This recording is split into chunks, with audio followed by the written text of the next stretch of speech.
At my sister Celeste's birthday, my adoptive mom gave me my own chipped frog sculpture from second grade, while Celeste got a marble piece from Milan. 2 months later, I bought the gallery they spent years trying to own. I didn't even tell them. I didn't expect much that night, which says a lot, considering it was supposed to be a celebration. My name is Aaron. I'm 25 years old, living in a little studio above a tattoo shop in Portland. Most people know me as the quiet one, which works just fine for me. But every year, my adoptive family throws these massive birthday parties for my sister Celeste. Think art dealer glam meets magazine spread. Champagne towers, a live harpist, people in $900 loafers talking about postmodern scarcity like it's a religion. This year was no different. Celeste had just turned 27, and of course, they were celebrating her latest accomplishment, some prestigious international art residency she landed in Berlin. The family rented out this sleek gallery in the Pearl District, all white walls and dramatic lighting. I showed up in black jeans and a vintage denim jacket, already feeling like the misplaced piece in someone else's curated aesthetic. The room was packed. Investors, critics, old money friends of our parents. Everyone orbiting Celeste, their darling star. I stood off to the side, nursing a ginger beer, listening to some guy in tortoiseshell glasses describe a sculpture as emotionally transcendent. Then came the gifts. Our mom, Janet, technically, not biologically, called for everyone's attention, clinking her champagne glass like a conductor. Time for presents, she sang. Celeste beamed, all eyes on her. She unwrapped them one by one. A platinum travel pass, a custom bronze casting kit, and then the centerpiece, a sculpture from our father, Douglas. It was a minimalist piece carved from rare marble, apparently commissioned from a friend in Milan, worth more than a year's rent, easily. Everyone gasped. Then Janet turned to me. "And now, something for Aaron," she said with that tight-lipped smile she saves for when she's pretending to be generous. She handed me a small, beat-up gift bag. No wrapping paper, no card. Inside was a chipped ceramic frog. My ceramic frog, the one I made in second grade, back when I was still trying to impress them with my art. I remembered that frog, green with black specks. When I too big. I had given it to Janet as a gift when I was 7. She threw it out a week later. I held it in my hands, stunned. "Found it in storage," she chirped. Thought it might be sentimental. Laughter rolled through the room. Someone muttered, "Well, at least it's original." A few chuckles. Then full-on amusement. Celeste even smiled at me like she was doing me a favor. I didn't say a word. My fingers tightened around the frog. I stared at it, and for a second,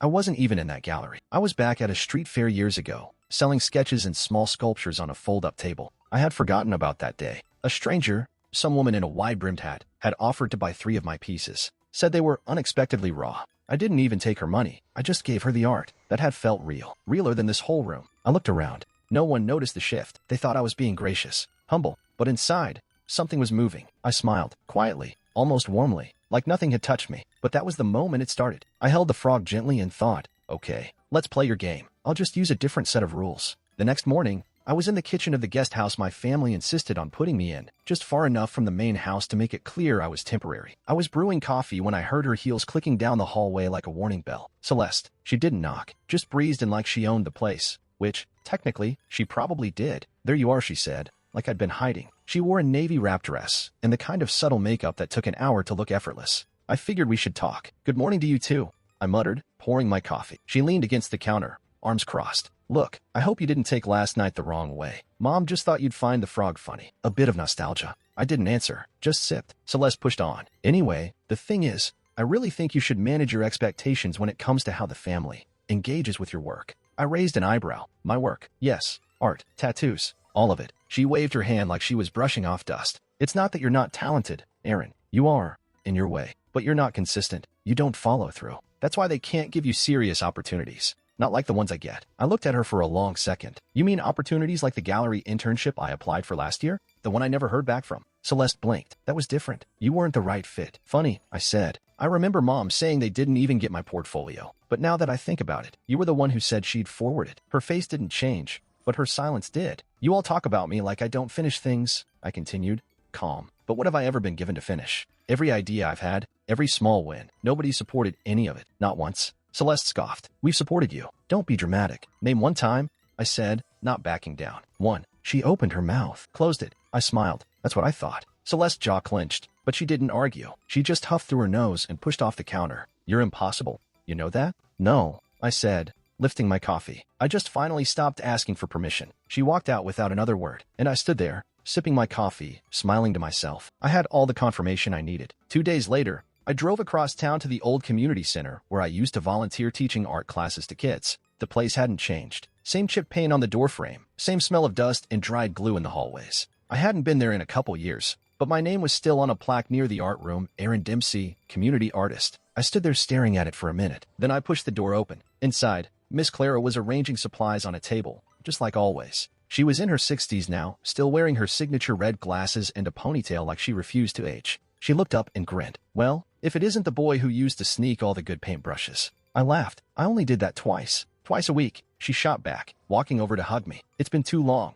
We caught up for a while. I helped her set up a few canvases for the afternoon class. And for a little while, things felt simple again. Then she looked at me, a little more serious. You still making things? Sometimes, I said, but it doesn't go anywhere. Still got that sketchbook? The weird one with the spinning chair design and the melting clock tower. I chuckled. Yeah, and a couple more since. She sat down across from me. You remember that street fair? The one where you set up a table with your sculptures? Yeah, I said. That was a good day. She nodded. You know, I never told you this, but after that fair, someone came asking about your work. A man, maybe late 50s, real sharp dresser. He said your stuff was strange, but alive. Asked if I had your contact info. I blinked. You're serious? Dead serious, she said. I gave him your email. Thought maybe you heard from him. I shook my head slowly. I didn't. Or maybe it got lost. I don't know. But it stuck with me. Later that night, I went home and dug through my closet until I found the old portfolio. Dusty, half forgotten, full of the things I used to dream about when I still believed I could be something. I flipped through page after page, concepts, sketches, tiny prototypes I'd photographed and printed. There were ideas in there I didn't even remember having. Weird, wonderful things. That was when the second idea clicked. For the past year, I've been playing with tech, little side projects, using a cheap AR headset and free software tools. I'd started designing these small interactive sculptures that could transform in real time when viewed through augmented reality. It was just for fun. I never showed anyone, but what if I did? I opened my laptop and started emailing obscure art blogs, niche tech newsletters, experimental collectives. Then I sent a message to a tiny VR company I'd been following for months, one that did immersive installations for museums on shoestring budgets. 2 weeks later, I got a reply. They loved it. They wanted to collaborate. They offered a development grant. Just like that, everything started to move. Quietly, privately. No family involved. No Celeste. No gallery curators name-dropping donors. Just me, a VR startup, and a bunch of unfinished ideas that were finally starting to take shape. This time, I wasn't asking for space at the table. I was building my own. It was another gallery event. Same circles, same chatter, same champagne. Celeste was being honored, again, for her latest exploratory sequence series, which, from what I could tell, was a dozen sculptures arranged like a horoscope wheel with too much lighting and not enough soul. I showed up late, stayed quiet, and blended in with the wall. She was on stage thanking mentors, sponsors, the residency director, and God, as if God had anything to do with her curated marble blocks. People clapped, nodded, sipped their overpriced drinks. Then, just as the applause was dying down, something shifted in the room. A couple near the back whispered, looking at their phones. Then another guy, one of those deep-pocket collectors who only buys what's next, leaned over to someone and murmured, "Did you hear about the Whisper exhibit?" I froze. Another cluster started talking. "It just opened last night," someone said. "Anonymous artist. Full room immersive. Art that speaks. Literally. It's unreal." Another added. "You walk through, and the pieces respond to you, like they know you're there." More whispers. Someone said it used generative AR layers and proximity sensors. Someone else called it the most disruptive fusion of emotion and tech since Kusama. I leaned back against the wall, quiet, because I knew what they were talking about. It was mine. My exhibit. My designs. My concepts. My code. The Whisper exhibit wasn't under my name. That was intentional. I'd released it anonymously through the VR company, listed only as AD in the credits. Just a ghost in the art world machine. No one had any idea who was behind it, but it was working. The buzz grew louder. Half the room had stopped caring about Celeste's speech. She didn't notice at first, but then I saw it, her smile twitching, her eyes flickering toward the murmurs. People pulling out their phones, watching a teaser clip someone had just posted from Whisper, a suspended sculpture that reshaped itself in response to sound, coded to pulse with someone's laughter. I had modeled it after a memory of laughter I hadn't heard since I was 8. It was surreal. I stood in the back of that gallery and listened to strangers describe my work in words no one in my family had ever used. Haunting, revolutionary, human. I didn't step forward, didn't claim anything, didn't need to. Because for the first time in my life, I wasn't trying to be seen by them. I was already being seen by the people who actually mattered. And they had no idea. 3 weeks after the Whisper exhibit launched, I found myself standing in front of a nondescript brick building on 12th and Alder, hands in my pockets, heart calm. The sign was faded, but I knew the name by heart, the Linwood Contemporary, a small gallery with a huge history, the place where Celeste had her first group show at 17, where my adoptive parents hosted fundraisers and wine-soaked donor nights. The family had been circling it for years, trying to buy it out from the aging owner who refused to sell. They called it a legacy piece, a crown jewel. Now it was mine. I hadn't planned to buy it, not at first. But when I heard it was struggling, quiet whispers in the same investor circles that once ignored me, I made a few inquiries, asked a few questions. Turned out, they didn't need a flashy buyer, just someone who cared about keeping the place alive. I signed the papers 2 days before the family dinner. It was Celeste's idea, a celebration of art and legacy, she called it. More like a performance. One of those carefully staged gatherings where my parents pretended we were all equals while subtly reminding me who really belonged. We were seated in their dining room. Long table, silverware arranged with surgical precision. My father swirled his wine, lecturing about reviving the soul of the Linwood, as if he hadn't ignored my portfolio for years. Once we get the board to agree, it's ours, he said confidently. We'll rebrand it, raise its profile, finally bring it up to the family standard. My mother nodded, already picturing her name in a donor plaque. Celeste smirked across the table. We'll finally clean up that place.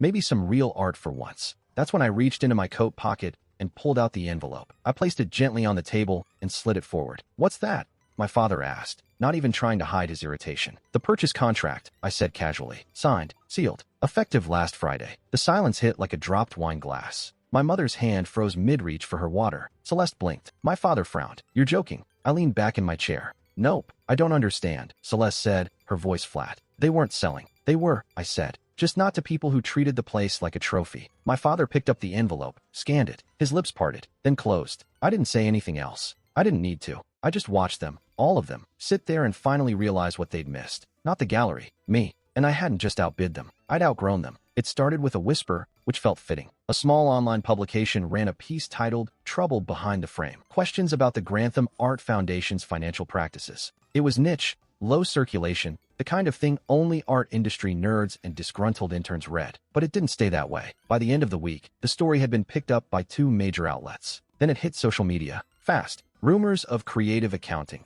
donor funds being rerouted, unexplained withdrawals. People started asking how a foundation run by a family of art curators managed to lose track of nearly $200,000 in public grant money. I watched it unfold from my loft like a spectator at a controlled burn. The tips had come from anonymous sources. The documents? Leaked. No one traced them back to me. I'd been careful. Celeste was the first to feel it. Her gallery opening, some minimalist show involving broken mirrors and a loop track of whispers, was abruptly canceled when their biggest sponsor pulled out. Too much risk, the investor said in a public statement. We're reevaluating partnerships. The Grantham name was suddenly radioactive. A week later, she showed up at my doorstep, cheeks flushed, jaw tight. I opened the door just enough to block her view. You did this, she snapped, not even pretending. I leaned on the frame. Did what? The leaks, the emails, the reports. Her eyes darted over my face, searching for confirmation. You're the only one who would do this. I shrugged. A lot of people have problems with how the foundations run. Maybe one of them said something. Her hands clenched at her sides. You think this is justice? You think this makes you better than us? I think, I said calmly, that sometimes you have to shine a light on things people are too proud to see. She stared at me for a second, furious, speechless, and then turned on her heel. I didn't stop her. I didn't gloat. I just watched her walk away, the click of her heels fading into the hallway like the last echo of something collapsing. The exhibit had been anonymous. The acquisition had been silent. But this was the first public crack in their image. And it was only just beginning. The invitation came in a heavy envelope, thick cardstock, no return address. Inside was a single sentence, written in my adoptive father's unmistakable handwriting. Meet me, Tuesday, 7 p.m., Club Hawthorne. Club Hawthorne wasn't the kind of place you casually dropped by. It was the kind of place with pressed linen napkins and private rooms where old men whispered about art auctions and tax loopholes. When I arrived, the host already knew my name. I was led to a small room at the back, dark wood, old leather, and a wall of curated wine bottles. My father was sitting at a table, alone, 2 glasses in front of him, one full, one untouched. He didn't stand when I entered, just gestured to the seat across from him like we were negotiating a ceasefire. Drink? He asked. I'm good, I said, sitting down. He nodded slowly, hands clasped in front of him. You've been busy. I didn't respond. I have to say, he continued, you've surprised us. All of us. The Linwood acquisition, the exhibit, even the way you've kept your name out of it. Smart. I watched him, calm, silent. He finally looked at me. It's time we talked about the future. You've proven yourself. You've grown up. I blinked, just once. Don't get me wrong, he added quickly. You've made your point, but there's no reason we can't align. The foundation is in flux. The board is shaken. We need new ideas, fresh perspective. He leaned in, lowering his voice like it was some kind of confession. I think you should join us. I laughed, quiet, dry. You're serious? I asked. His expression didn't change. You belong with us, Aaron. You always have. It's time to unify the family. I reached into my bag and pulled out a manila folder. Not thick, just a few pages. I slid it across the table. He opened it. Read the first page. Then the second. I watched his face shift, not shocked, but something worse. Recognition. The proposal outlined a full absorption of the Grantham Art Foundation into a newly formed parent company. Mine. I had the sponsors, the silent partners, the infrastructure, and, now, the momentum. This is, he started, but his voice caught. This is a hostile takeover. No, I said calmly. It's a transition. You're welcome to step aside quietly, but I'll be assuming control either way. He looked at me then, really looked at me, like he was seeing me for the first time, not as the quiet one, or the adopted one, or the disappointment, but as a threat. You think this makes you a man? He asked bitterly. I held his gaze. No, but it makes me free. The silence between us stretched, thick and final. He didn't touch the wine, didn't raise his voice, didn't argue, because he knew. He had underestimated the wrong son. The fallout was immediate. Within days of the takeover paperwork hitting the board, sponsors began pulling out of Celeste's side projects. Her Berlin residency, quietly reassigned. Her upcoming gallery show in New York, postponed indefinitely. Whispers about mismanagement, about conflict of interest, about fraud, all swirling around her like smoke she couldn't wave away. The Linwood Gallery, now under my ownership, released a simple press statement, a new era for a storied space. We're making room for voices previously overlooked. We didn't mention her name. We didn't need to. The message was clear. A week later, their mother, Janet, showed up at my new office. It wasn't dramatic. She didn't barge in or cry. Just stood there in the doorway of my sunlit workspace, holding a paper cup of coffee and a cautious smile. I didn't get up. Nice place, she said. Thanks. She looked around at the shelves lined with prototype sculptures, the framed press clipping about the Whisper exhibit on the wall, and the battered ceramic frog sitting on my desk like a totem. I remember that, she murmured, gesturing toward it. I do too, I said. She nodded, then finally looked at me. We made mistakes, she said. That much is obvious. But we were still family. I still thought of you as my son. Only when it was convenient, I said gently. She didn't argue. I'm not here to beg, she added. But I wanted you to know. Celeste is struggling. This has shaken her. I shrugged. She'll survive. She stepped further into the room, her voice softening. Aaron, you've made your point. You've won. But what now? You're going to do all this alone. I looked at her, this woman who had once taught me to tie a tie, who had once smiled at my silly clay monsters, then later told me they were a phase to outgrow. This woman who had forgotten I was an artist the moment my work stopped looking like hers. I stood and walked her to the elevator. I'm not alone, I said, pressing the button. She glanced at me. I found my own family, I continued. My audience, my partners, my work, people who see me. That's enough. She didn't speak. When the door slid open, she stepped inside, turned around, and looked like she might say something else. One last plea, maybe. But the words never came. The doors closed. I walked back to my desk. Sunlight spilled through the tall windows, painting the room in warm lines. Half-finished sculptures sat on rolling carts, some traditional, some designed for AR projection. One had motion sensors wired into the base. Another sat disassembled, waiting for its inner core to be coated. And in the center of it all, like a relic from a forgotten war, was the frog. Chipped, ugly, honest. I sat down, picked it up, and turned it over in my hands. It wasn't worth anything, not to them, but to me. It was where it all began, and it was coming with me.